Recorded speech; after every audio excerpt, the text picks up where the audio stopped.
Before we get started, make sure to subscribe to the channel and like this video. That way, you'll always stay connected to our stories and never miss the next adventure. Amara had exactly 3 minutes left on her shift when she heard the screaming. 3 minutes. 180 seconds between her and a hot shower, a cold beer, and the blissful silence of her tiny apartment where nobody needed anything from her and nothing was on fire. She'd been counting down since hour 9 of this 12-hour nightmare, watching the clock tick with the desperate focus of a woman who'd unloaded 6 freight containers of mining equipment in 90-degree heat. But no. The universe had other plans. Because of course it did. The sound came from the alley behind the cargo docks, the kind of narrow, trash-filled gap between buildings where smart people didn't go after dark. Amara was many things, stubborn, sarcastic, possibly too fond of cheap whiskey, but she'd never been accused of being smart. Not when it counted, anyway. She should have kept walking, should have clocked out, gone home, pretended she hadn't heard a thing. That was the frontier colony survival rule number 1. Mind your own business. Keep your head down. Don't get involved in whatever fresh hell was brewing in the shadows. Instead, she grabbed the cargo hook hanging by the loading bay door and headed toward the noise. "Stupid," she muttered to herself. "This is stupid. You're stupid." The alley reeked of rotting garbage and something chemical that probably violated at least 6 environmental regulations. Amara's boots splashed through something she really hoped was just water as she rounded the corner, cargo hook held like a very inadequate weapon. What she found made her stop dead. 4 men, human, which somehow made it worse, had backed something small and terrified against the far wall. They had the look of hired muscle, cheap armor, cheaper weapons, and the kind of swagger that came from never having met real consequences. The kind of thugs who worked for smugglers or gang bosses, doing the dirty work for people too smart to get their own hands bloody. The small, terrified something was a child. Not a human child, though. This kid had scales that shimmered iridescent even in the dim light, and eyes that reflected the glow from the street like a cat's, claws on hands that were too small to do any real damage, and a tail that lashed in fear. The kid couldn't have been more than 8 or 9 in human years, wearing clothes that looked expensive, real fabric, not synthweave. Amara's brain supplied the information automatically. Haxree, one of the apex predator species, the kind of aliens who grew up to be 8 feet of muscle, fang, and attitude. The kind who ran half the military operations in this sector of space and looked at humans like we were cute, squishy things that broke too easily to be useful. This particular Haxree was currently shaking like a leaf and making small, terrified chirping sounds. "Come on, little guy," one of the thugs was saying, his voice doing that fake friendly thing that made Amara's skin crawl. "We're not gonna hurt you. Just gonna take you somewhere safe, yeah? Your family's gonna pay good money to get you back." Ransom? Of course. Because kidnapping an apex predator's child was definitely a plan made by people who thought things through. The kid pressed harder against the wall, claws scraping uselessly against concrete. Amara cleared her throat. All 4 thugs spun around, weapons coming up. She got a good look at what she was dealing with. Plasma pistols, the cheap kind that overheated after 6 shots, but would absolutely turn her into a smoking crater before that became a problem. "Evening, gentlemen," she said, keeping her voice level and her cargo hook visible. "Lovely night for felony kidnapping." The lead thug, shaved head, scar across his nose, probably thought he looked intimidating, laughed. "Walk away, lady. This doesn't concern you."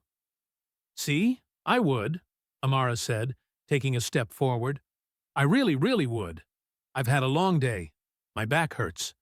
I'm pretty sure I pulled something in my shoulder. And I've got a date with a shower that's been calling my name for the last 3 hours. Another step. But here's my problem, she continued. I walk away, and tomorrow I wake up knowing I let 4 grown men terrorize a kid. And then I've got to live with that. And I'm already living with enough bad decisions without adding that to the pile. Your funeral, Scarface said, raising his pistol. Yeah, Amara sighed. Probably. She moved fast. Not fast enough to dodge a plasma bolt, but fast enough to be unpredictable. The cargo hook swung out, caught Scarface's wrist, and his shot went wide, scorching the wall above the kid's head. Amara followed through, driving her boot into his knee. Something crunched. He went down screaming. Then everything went sideways. The other 3 opened fire, and Amara did the only thing she could think of. She threw herself between the kid and the guns. The first bolt hit her in the shoulder, and it felt like someone had shoved a red-hot poker through her flesh. The second caught her in the ribs. The third, fourth, and fifth came so fast she couldn't tell where they hit, just that her entire body was suddenly made of fire and agony. She heard the kid screaming, a high, terrified sound that cut through the pain. 6th shot. Her leg gave out. The 7th knocked her flat. The 8th. The 8th, she didn't really feel. Everything had gone distant and fuzzy, like she was watching it happen to someone else. She was on the ground, she realized. When had that happened? The kid was underneath her, protected by her body, still making those scared, chirping sounds. You crazy! One of the thugs was shouting, but his voice sounded like it was coming from underwater. Footsteps. Running. The thugs were leaving, probably heard sirens, or maybe they'd just realized they'd shot a human in front of a witness, and that was going to bring heat they didn't want. Amara tried to move, to check if the kid was okay, but her body wasn't responding anymore. Everything felt cold, despite the burning pain. That was bad, right? She was pretty sure that was bad. The kid wriggled out from under her, and she got a glimpse of those big, reflective eyes staring down at her. The little haxorry was saying something, but Amara couldn't make out the words. Everything was getting darker. Her last coherent thought was, well, this is officially the dumbest way I've ever almost died, and I once tried to arm wrestle a cargo loader. Then the darkness swallowed her whole, and Amara stopped thinking anything at all. Somewhere far away, she was vaguely aware of more sounds. Shouting, the whine of emergency vehicles, someone lifting her, multiple someones, strong hands, urgent voices speaking in languages she didn't recognize. But it all felt very far away, and not particularly important anymore. If this was dying, it was a lot less dramatic than the movies made it look. Mostly, it was just quiet and cold. And then, nothing at all. Waking up was a mistake. That was Amara's first coherent thought, as consciousness dragged her up from the comfortable void. Her second thought was that everything hurt in that special way that suggested her body had been disassembled, run through a wood chipper, and then reassembled by someone working from a badly translated instruction manual. Her third thought was, why am I not dead? She cracked one eye open and immediately regretted it. The light was too bright, too clean, too white. This wasn't the dingy emergency clinic near the docks where freight workers went when they couldn't afford to miss work. This was the kind of medical facility that had actual windows and equipment that looked like it had been manufactured sometime in the current decade. "Oh, good," a male voice said from somewhere to her left. "You're awake. I was starting to wonder if you'd decided to just sleep through the next month."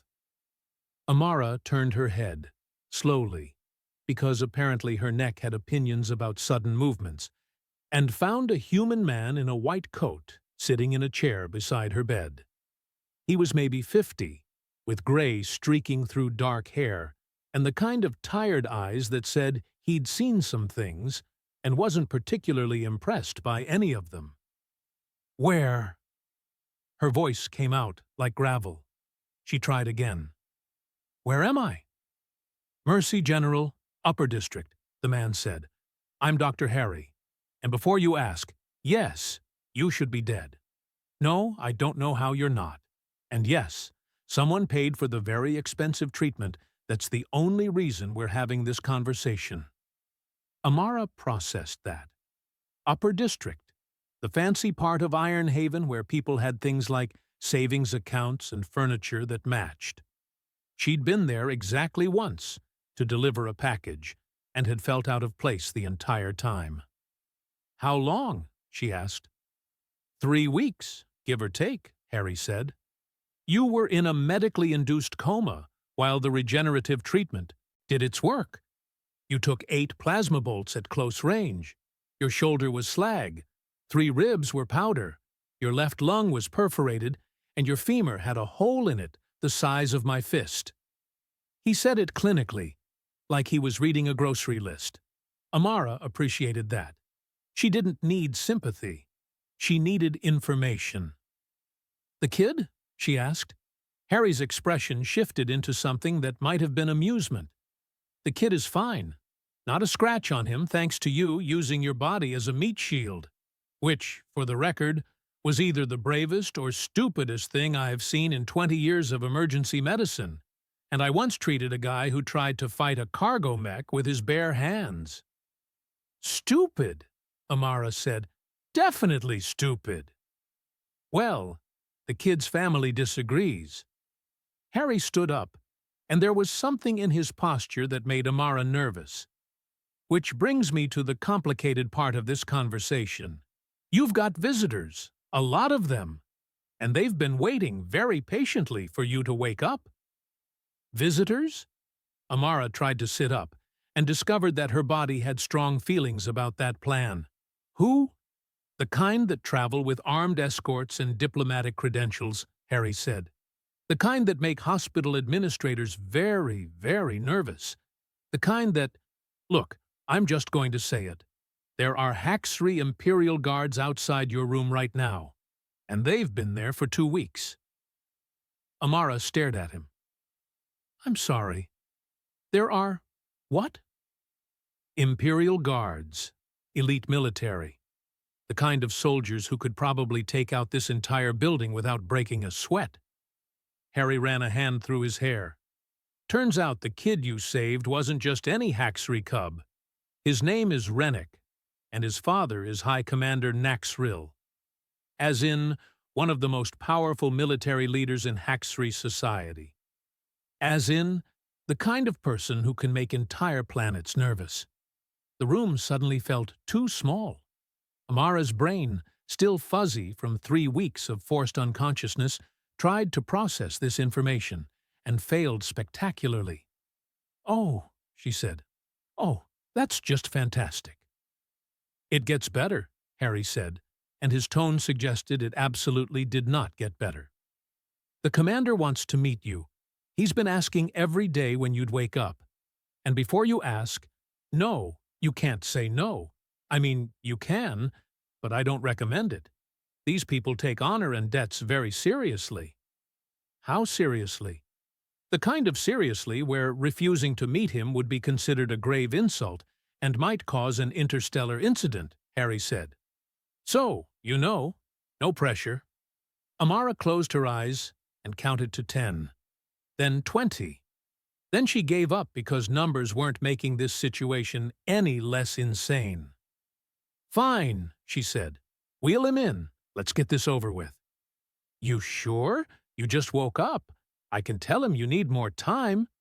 "Dr. Harry," Amara said, opening her eyes, "I'm lying in a hospital bed in the fancy part of town, apparently alive because some alien warlord paid for experimental treatment. and there are elite soldiers outside my door. I don't think more time is going to make this less weird." Harry nodded slowly. "Fair point. I'll let them know." He left, and Amara had about 30 seconds to contemplate her life choices before the door opened again. The hacksree who entered had to duck to fit through the doorway. He was massive, easily 8 feet tall, with scales that shimmered deep crimson and gold. His eyes were amber, slit-pupilled, and currently fixed on Amara with an intensity that made her want to hide under the blankets. He wore armor that looked ceremonial, but probably functioned just fine in actual combat, and he moved with the fluid grace of something that had been killing things efficiently for a very long time. Behind him, 2 more hacksree in military gear flanked the door. Guards for the guard, apparently. High Commander Naxrill stopped at the foot of her bed and just looked at her. Amara looked back, because she'd never been good at backing down, even when it was clearly the smart choice. The silence stretched out. Amara's internal monologue was screaming. Finally, Naxrill spoke. His voice was deep, resonant, and carried an accent that turned human words into something more growled than spoken. "You are Amara." It wasn't a question, but she answered anyway. "That's me. Dock worker, bad decision-maker, apparently too stubborn to die." Something flickered in those amber eyes. "You saved my son." "I got in the way of some bullets," Amara said. "Not sure that counts as saving." "You placed your body between him and harm," Naxrill said. "You took wounds that should have killed you. You did this for a child not of your species, not of your clan, not of your world. This is not getting in the way. This is sacrifice." The way he said that last word made it sound important. Capital S, important. "Look," Amara said, "I'm not trying to be difficult here, but I really just did what anyone would do. Kid was scared, bad guys had guns, I had a cargo hook and a history of poor impulse control. That's the whole story." "No," Naxriel said, and there was something almost confused in his tone. "That is not what anyone would do. Most would flee. Many would hide. Some would call for help and hope it arrived in time. You attacked 4 armed males with a tool and your bare hands. You used your flesh as a shield. This is not normal behavior." "Well, normal's overrated," Amara muttered. Naxriel moved closer, and Amara fought the urge to sink deeper into the bed. He wasn't being threatening, at least she didn't think he was, but he was just so damn big, and every instinct she had was screaming that this was a predator, and she was very, very small. "In my culture," Naxriel said slowly, "a life debt is sacred. Absolute. You saved my son's life at the cost of your own. That you survived does not diminish the debt. It increases it." "I'm not asking for anything," Amara said, quickly. "Seriously, we're good. You paid for the fancy medical treatment, which, thank you for that, and we can just call it even." "We cannot call it even," Naxriel interrupted, and there was something almost offended in his tone. "There is no even. There is debt, and there is honor, and there is family. You have given me back my son. There is no payment that balances this." He straightened, and suddenly his posture changed into something formal, ritualistic. The 2 guards by the door snapped to attention. "I, High Commander Naxriel of the Crimson Fleet, declare before witnesses that Amara of Ironhaven is kin-chosen. She is blood of my blood, clan of my clan, family of my family. Her enemies are my enemies. Her honor is my honor. This bond is eternal and unbreakable." The words hung in the air like something physical. The guards had their fists over their hearts. Naxriel was staring at her with an expression that might have been respect or might have been something else entirely. Amara's brain had officially given up. "I'm sorry," she said. "I'm what now?" "Kin-chosen," Naxrill repeated. "It is the highest honor my people can bestow. You are now considered part of my family. My clan will protect you, provide for you, honor you as one of our own."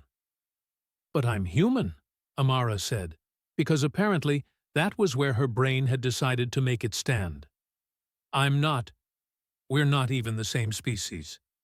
How does that work?" "It has never been done before," Naxrill admitted. "You are the first alien to be named kin-chosen. But the law is clear. One who saves the life of a clan member at risk of their own becomes family. The law does not specify species. So you're just adopting me into your alien warrior family because I got shot?" "Because you chose to get shot," Naxrill corrected. "Because when faced with danger, you did not calculate odds or consider consequences. You simply acted. This is the mark of true strength, true honor." Amara laughed. She couldn't help it. The sound came out slightly hysterical. But honestly, who could blame her? "Okay," she said. "Okay, this is insane. This is completely insane. I'm a freight dock supervisor. I live in a 400-square-foot apartment. I eat instant noodles for dinner 3 nights a week. I am not warrior family material." "You faced 4 armed enemies alone," Naxrill said. "You took 8 plasma bolts and survived. You protected a child with your life. What part of this is not warrior behavior?" "The part where I was mostly just annoyed and not thinking clearly?" "Courage is not the absence of fear," Naxrill said. "It is action despite fear. You have proven your courage. The matter is settled." He turned to leave, then paused at the door. "My son wishes to visit you," he said. "When you are stronger.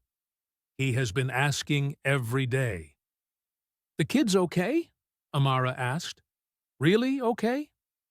"Not a scratch," Naxrill said, and something in his voice softened. "Because of you. Rest now, Amara. Kin-chosen. We will speak again soon." He left, guards following, and the room suddenly felt much larger and much quieter. Dr. Harry poked his head back in. "So," he said, "that happened?" "I've been adopted by alien warriors," Amara said to the ceiling. "This is my life now." "Could be worse," Harry offered. "How? How could this possibly be worse?" Harry considered. "Well, you could still be dead." "Yeah," Amara sighed. "There is that." She closed her eyes and tried very hard not to think about what being kin-chosen to a high commander actually meant. She had a feeling she was going to find out whether she wanted to or not. Amara was discharged from Mercy General 5 days later, and that's when she learned that her life had become a circus. A circus with armed guards, media drones, and apparently a security detail that followed her everywhere, like the world's most intimidating shadows. "This is ridiculous," she said, for the 15th time that morning, staring at the Haxri warrior currently standing outside her apartment door. "I don't need a bodyguard. I live on the 4th floor of a building with broken elevators. The most dangerous thing here is the mold in the bathroom." Lieutenant Horan, because of course he had a rank and a name, and apparently a permanent assignment to make her life complicated, didn't even blink. He was smaller than Naxrill, only about 6.5 feet tall, with dark green scales and eyes that tracked every movement in the hallway, like he was expecting an attack from the vending machine. "High Commander's orders," Horan said, his voice clipped and professional. "You are kin-chosen. You will be protected." "I've lived here for 3 years without protection," Amara pointed out. "I think I can manage." "You were not a political symbol 3 years ago," Horan replied. You were not known across 6 star systems. You were not the first human to be named kin chosen to a Haxry clan. You are now all of these things. Therefore, you will be protected. He said it like he was explaining basic math to a particularly slow child. Amara resisted the urge to throw something at him. I don't want to be a political symbol, she muttered, unlocking her door. I want to be a person who drinks coffee in her underwear and doesn't have an audience. Then you should not have saved the High Commander's son, Horan said. Amara turned to stare at him. Are you seriously suggesting I should have let a kid get kidnapped? I am suggesting that actions have consequences, Horan said. You chose to act. These are the consequences. You know what? I don't like you, Amara said. That is acceptable, Horan replied. I am not here to be liked. I am here to ensure you survive. Amara slammed the door in his face and immediately felt childish about it. Then she decided she didn't care. If she was going to be stuck with a judgmental lizard cat warrior following her around, she was allowed to be petty about it. Her apartment looked exactly the same as she'd left it 3 weeks ago, which was somehow both comforting and depressing. Dishes in the sink, laundry on the chair. The plant by the window that she'd named Herbert was definitely dead now. Nothing had changed, except everything had changed, and Amara didn't know how to process that. She made coffee, the cheap instant kind that tasted like regret, and sat on her couch, trying to figure out what came next. Her comm unit buzzed, then buzzed again, then started buzzing continuously. Messages. Hundreds of them. Interview requests from news outlets across the colony and beyond. Job offers from security companies. Marriage proposals from people she'd never met. Threats from people who apparently had strong feelings about humans getting special treatment from alien species. Amara turned the comm unit off and threw it across the room. This is fine, she said to her dead plant. Everything is fine. Herbert did not respond, being dead. The knock on her door 3 hours later was small and hesitant, nothing like Horan's earlier pounding. Amara opened it to find Rennick standing in the hallway, looking up at her with those big reflective eyes. He was wearing clean clothes now, expensive looking, and there was an older Haxry female behind him. A nanny or guardian, probably. Horan loomed in the background, watching. Hi, Rennick said in heavily accented human standard. You are awake. Something in Amara's chest did a weird twisting thing. The kid was okay. Really, actually okay. Not a scratch on him, just like everyone had said. Yeah, she said, crouching down to his level and immediately regretting it when her still healing ribs protested. I'm awake. How are you doing, kid? I am good, Rennick said. Because of you. Father says you are family now. He says you are very brave. Your father gives me too much credit, Amara said. I just did what needed doing. You took the fire weapons, Rennick said, and his voice got smaller. You covered me. I thought you were dead. There was so much blood. Oh no. The kid had trauma. Of course he had trauma. He'd watched someone get shot 8 times right in front of him. Hey, Amara said softly. I'm okay. See? Still here, still kicking. Takes more than a few plasma bolts to keep me down. Rennick reached out and touched her arm, like he needed to confirm she was real. His claws were tiny, barely sharp enough to scratch. I brought you something, he said, pulling a small object from his pocket. Father says, when someone saves your life, you give them a token, so they remember you are grateful. He held out what looked like a small carved stone, smooth and dark, with symbols etched into its surface. It is from our home world, Rennick explained. It means protector, Father says you are my protector now. Family protects family. Amara took the stone, and that weird twisting thing in her chest got worse. She wasn't good with emotions. She was good with cargo manifests and sarcasm and keeping her head down. This was way outside her comfort zone. "Thank you," she managed. "I'll keep it safe." Rennick smiled, showing way too many teeth, and Amara reminded herself that this cute kid would eventually grow up to be an 8-foot apex predator. Biology was weird. The nanny ushered Rennick away after a few more minutes, and Amara was left standing in her doorway, holding a carved stone and feeling like her life had tilted sideways. "That was kind of him," Horan said from his post. "I thought you didn't do small talk," Amara said. "I do not," Horan replied. "I am making an observation. The young one has been distressed since the incident. You are the first person who has made him smile." Amara looked at the stone in her hand. "He's a good kid." "He is the son of a high commander," Horan said. "He will be a warrior, a leader. He will command fleets and make decisions that affect billions. But yes, he is also a good child." Something in Horan's tone made Amara look at him more closely. "You don't think I should be kin-chosen, do you?" Horan was quiet for a long moment. "I think you are human. Soft. Weak. Your species has been part of the Galactic Coalition for less than a generation. You have no warrior tradition, no honor codes, no understanding of what it means to be Haxriai." "Tell me how you really feel," Amara muttered.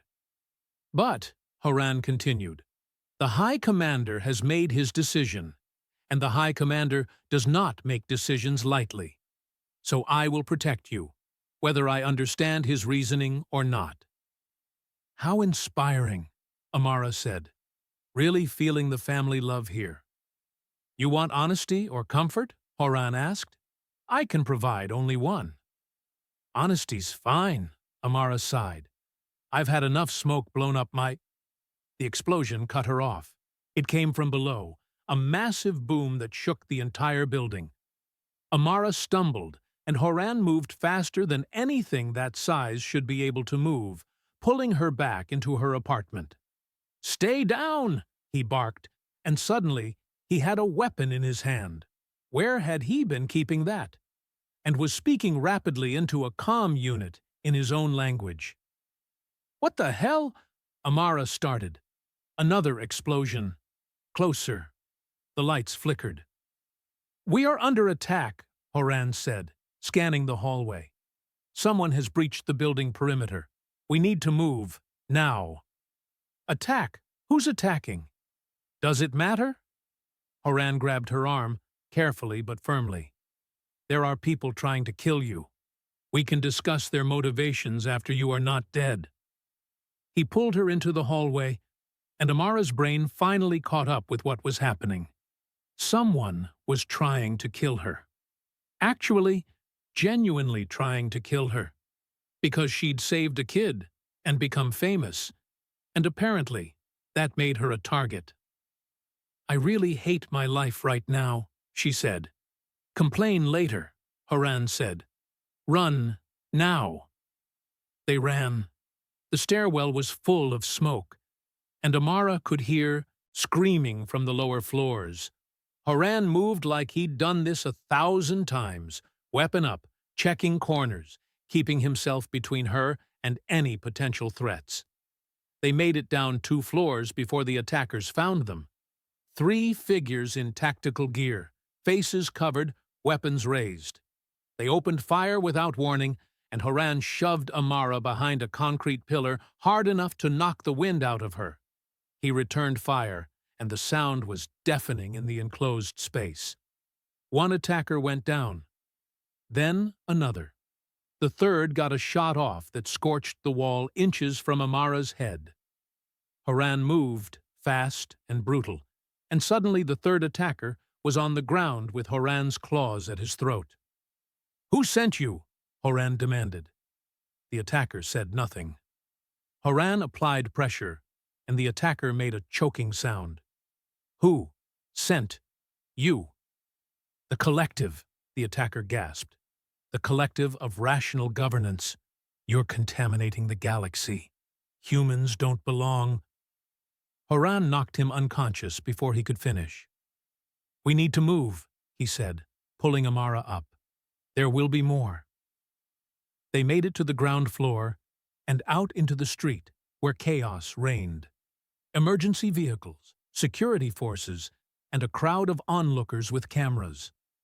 Amara's building was on fire, smoke pouring from the lower floors. A transport vehicle screeched to a halt in front of them, and Naxrill emerged, looking absolutely murderous. You are unharmed? He demanded, looking Amara over. I'm fine, Amara said. Haran got me out. What the hell is going on? An assassination attempt, Naxrill said. The collective of rational governance. A political faction that believes humans are inferior and should not be elevated within coalition society.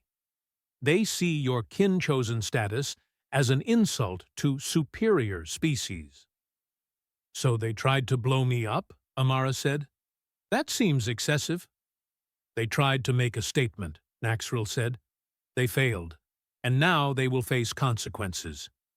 He turned to Haran. You protected her. It is my duty, Haran said. You did well, Naxrill said, and there was approval in his voice. Then he looked at Amara. You cannot return to your home. It is not safe. You will stay in the diplomatic quarter, under full guard, until this threat is eliminated. I don't want to hide, Amara said, surprising herself. These people tried to kill me because I saved a kid, because I'm human, and apparently that's offensive to them.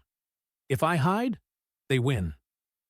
If you die, they also win, Naxrill pointed out. Then don't let me die, Amara said, but I'm not hiding. I'm not giving them the satisfaction. Naxrill studied her for a long moment. Then something that might have been respect flickered in his eyes. You are very stubborn, he said. Yeah, Amara said. I've been told. Good, Naxrill said. Stubbornness is a warrior trait. Come, we have much to discuss, and enemies to hunt. As they climbed into the transport, Amara caught Haran, watching her with an expression she couldn't quite read. What? She asked. Nothing, Haran said. I am simply reconsidering my earlier assessment. Of what? Of whether humans understand what it means to be warriors, Haran said quietly. Perhaps I was wrong. Amara didn't know what to say to that, so she said nothing. But she kept the carved stone Rennick had given her clutched tight in her hand, and she thought about what it meant to be a protector. And she thought about the people who'd tried to kill her for the crime of being human and being honored. And she got angry. Not the hot, explosive kind of angry. The cold, determined kind. The kind that made decisions and stuck to them. If the collective wanted to make her a symbol, fine. She'd be a symbol, just not the kind they were expecting. The Galactic Council Summit was held in the largest convention center on Ironhaven, a massive structure of glass and steel that was supposed to represent unity and cooperation among species. Right now, it mostly represented a very large target. Amara stood in the staging area backstage, wearing clothes that cost more than 3 months of her old salary and feeling like a fraud. The human delegation was around her, colonists, engineers, administrators, all looking nervous. They'd been invited to present humanity's petition for elevated status within the coalition, to argue that humans deserved a real voice in galactic affairs.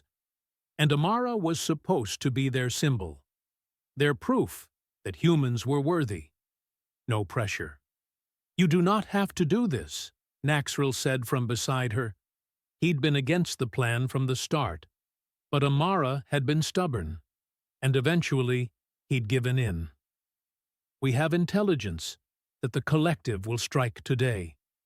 Let them come to us, on ground of our choosing, not here where innocence will be caught in the crossfire. If I hide, they win, Amara said. We've been over this. If you die, they also win, Naxril countered. We have been over that as well. Then I guess I better not die, Amara said. Horan appeared from the shadows. He was good at that, she'd learned. Perimeter is secure. My team is in position. If the collective makes a move, we will be ready. You sound almost concerned, Lieutenant, Amara said. Careful. People might think you actually like me. I do not like you, Horan said, but there was something in his tone that suggested he was lying. I simply prefer that you remain alive. It would reflect poorly on me if you died under my protection. How touching, Amara said. A human aide poked her head in. 5 minutes, everyone. They're ready for you. The delegation filed out toward the stage, and Amara took a breath. She could do this. She'd faced down armed thugs, survived 8 plasma bolts, and lived through 3 weeks of being a galactic celebrity. She could handle a speech. Probably. The convention center was packed. Thousands of beings from dozens of species, all watching as the human delegation took the stage. Amara spotted the collective representatives in the audience. They weren't hiding, which was bold or stupid or both. They wore the gray and silver colors of their faction, and they watched the humans with expressions that ranged from contempt to outright hostility. The human ambassador, a woman named Clarissa, who actually knew what she was doing, began the presentation. She talked about human contributions to the coalition, about the colonies they'd built, the trade routes they'd established, the problems they'd solved. She was good, professional, hitting all the right notes, and the collective representatives looked bored. Then Clarissa introduced Amara, and the energy in the room shifted. This is Amara, Clarissa said, a freight dock worker who became the first human to be named kin-chosen by a Haxri clan. Her story represents what humanity brings to the coalition: courage, compassion, and the willingness to act when action is needed. Amara stepped forward, and every camera in the room focused on her. She hated it. I'm not a politician, she said, because starting with honesty seemed like the only way to get through this. I'm not a diplomat or a warrior or anyone important. 3 weeks ago, I was unloading cargo containers and counting down the minutes until my shift ended. Then I heard a kid screaming, and I made a choice. She could see Naxril in the wings, watching. Rennick was beside him, small and attentive. I didn't think about species or politics or galactic implications, Amara continued. I just thought, there's a kid in trouble, and I can help. So I did. And yeah, I got shot 8 times for it, which I don't recommend, by the way. The recovery is terrible. A few laughs from the audience. Good. Humor helped. But here's what I learned, Amara said. Strength isn't about how big you are or how many weapons you have. It's about what you do when everything's on the line. It's about choosing to act when walking away would be easier. Humans might be new to the galaxy, and we might be smaller and softer than a lot of species here, but we don't quit. We don't back down. And we don't let kids get hurt if we can do something about it. One of the collective representatives stood up. Inspiring words, he said, his voice dripping with sarcasm. But words are cheap. Humans are weak. You survived through luck and alien charity. Nothing more. You are not warriors. You are not worthy of elevation. You are... The explosion cut him off. It came from the east entrance, a massive blast that shook the entire building. Then another from the west. The lights went out, emergency systems kicked in, and suddenly there was screaming and chaos and the sound of weapons fire. The collective had made their move. Horan was beside Amara in an instant, weapon drawn. "Get down!" But Amara wasn't looking at him. She was looking at the human delegation, at the colonists and engineers who were frozen in panic, and at the collective soldiers pouring in through the breached entrances. "No," she said. "No, we're not doing this." "Amara," Haran started. "They want to prove we're weak?" Amara said. "Let's prove them wrong." She turned to the human delegation. "Listen up. I know you're scared. I'm scared too. But we've got two choices. We can hide and hope someone saves us, or we can fight back. Show them what humans do when we're cornered." "We're not soldiers," someone said. "Neither am I," Amara said. "But I'm stubborn, and I'm angry, and I'm really tired of people trying to kill me. Who's with me?" For a moment, nobody moved. Then a dock worker named Chen, no relation to anyone, just a guy who'd been part of the labor delegation, picked up a piece of broken debris and nodded. "I'm in," he said. Then another human stepped forward. And another. Within seconds, the entire delegation was armed with improvised weapons, chairs, debris, anything they could grab, and looking to Amara for direction. "Okay," Amara said. "Okay, here's what we do. We use the environment. We're smaller, so we're faster. We know this building. Most of us helped build it. Use that. Hit and run. Don't try to be heroes. Just slow them down until the real soldiers can do their job." Horan was staring at her. "You are insane." "Yeah, probably," Amara said. "You coming or not?" The fight that followed was chaos. The collective had brought heavy weapons and trained soldiers, but they hadn't counted on the humans fighting back. Amara's people used the building's layout against them, collapsing scaffolding, triggering fire suppression systems, turning the convention center into a maze of obstacles and hazards.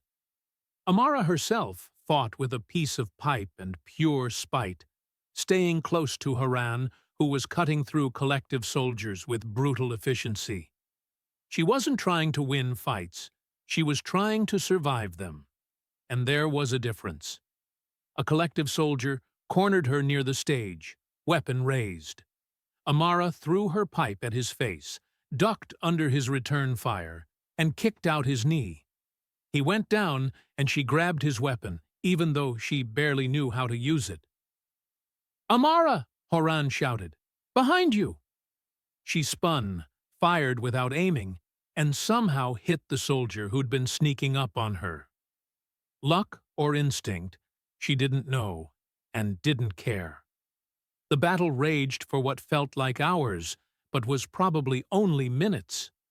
Then Naxril arrived with Imperial guards, and suddenly the collective soldiers were the ones being overwhelmed. The fighting ended quickly after that. Amara sat on the edge of the stage, breathing hard, covered in dust and blood.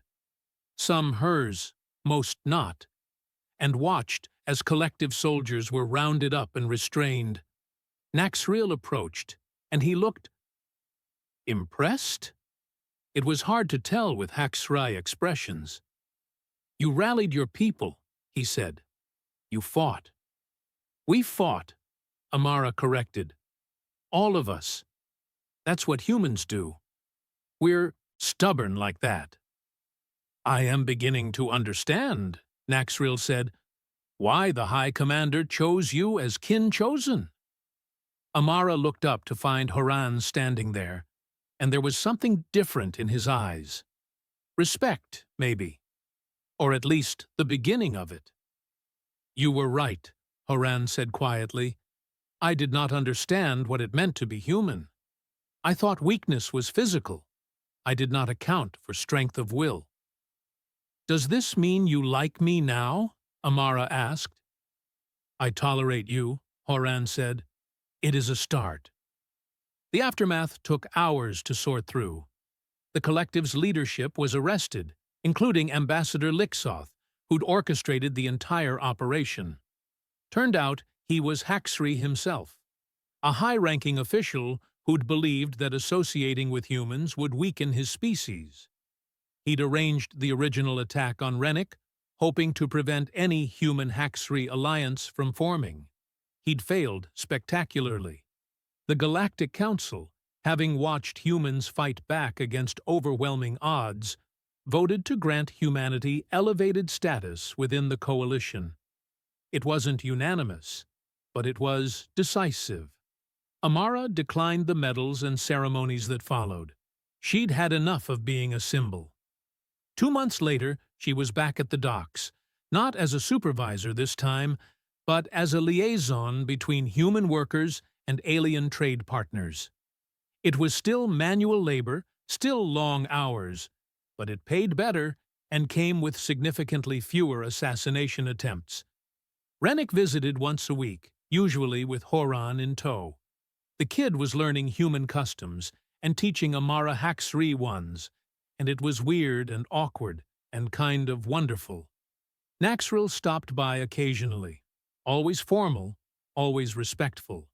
The kin-chosen bond was real, and Amara was still getting used to having an 8-foot warrior consider her family. "I have a question," Horan said one afternoon, standing guard while Amara processed shipping manifests. "Shoot," Amara said. "Would you do it again?" Horan asked, knowing what would follow. The fame, the attacks, the complications. Would you still save the child? Amara thought about it.